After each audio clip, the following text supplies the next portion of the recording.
Hi, I'm Micheal Castiglione. I'm a chief designer here at Advanced Product Design Center. It's called Pacifica in Chrysler.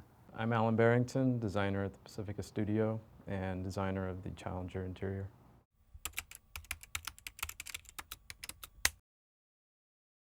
It's actually kind of unusual that we do an advanced project, at least out of this studio, that we know is going into production. And this is the same case with Challenger. We had no idea it would go into production. The goal was to create this really cool concept car. It was always the goal, and it wasn't for months and months after that where they really started noticing, I think Chrysler really started noticing there was a lot of passion for this thing. And okay, let's look at a business case, or what would it really take to build it. Fortunately, it got handed off to some really talented designers back in Detroit to follow the exterior and the interior. And their goal was to make it a production version of the concept car. You see a lot of concept cars, you see a lot of production cars, and they have the same nameplate, but they're pretty different. And the goal on this was to always capture the look of the concept car, and they did a killer job with it. You know, there was a few challenges on this car that, you know, we cheated a little bit. We widened the rear quarter a little bit to give it a little bit more shape to it. The sills were tucked in a little bit more than production would be.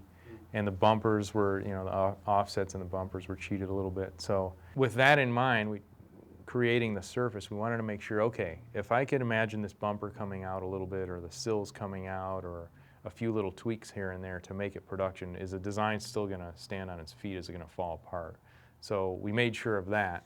Part of our job is to come up with a real pure theme, or something that, you know, people identify immediately, you know, that they can relate to the original cars, and is progressive, but something that could translate into production as well.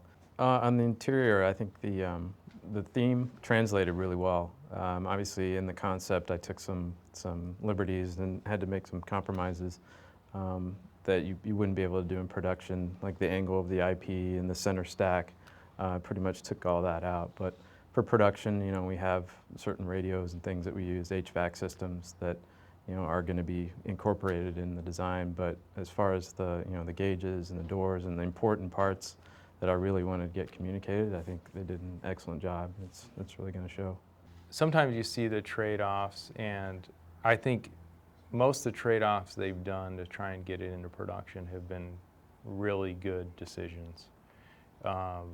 But you're right, sometimes you think, wow, you know, I wonder if we could have done that a little bit differently, or this.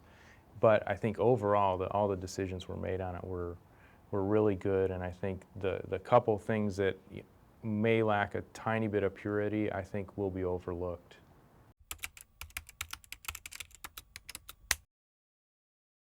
What's cool too is we have a good melting pot of designers, you know, like Alan's from Texas, I grew up in LA, and we actually did go to the same school. There's a lot of guys here who've been to, you know, CCS, which is a school in Detroit, guys who grew up in Detroit. Akino Toshiya, she grew up in Japan.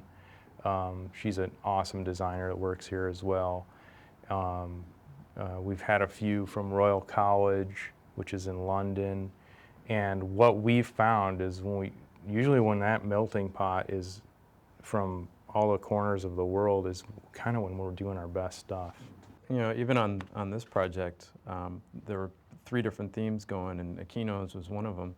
And she has no connection to muscle cars or any background with muscle cars. So to see her interpretation of what it might be, she actually came up with one of the hottest ones. So it was really good. It's nice to almost get, you know, an outside view and, you know, totally objective view of what it could be.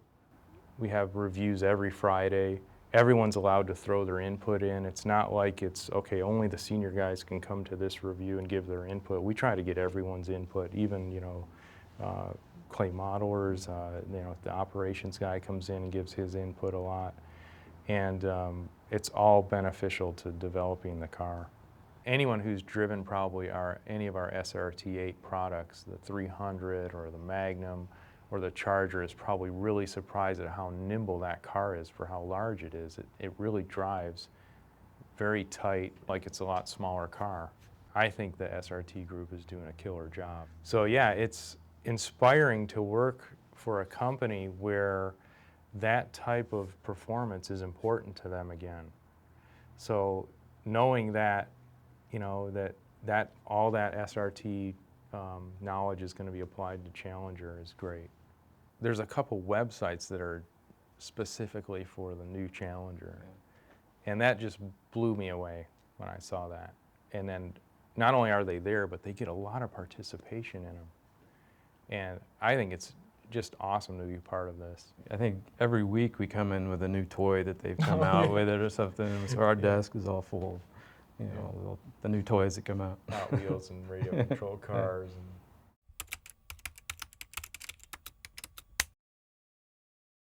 Mine is basically just kind of an architectural type lettering, but it's completely different than what I sign checks with, so it's just kind of my sketch signature. But it's somewhat legible, where my check one is just scribble. So. Mine actually developed in college, and I was at Art Center, and one of my instructors said, man, you need to come up with a unique C. So I started doing this sort of backward stroke C that crossed the T, and kind of just stuck, so I've been doing it ever since. Not real legible, though.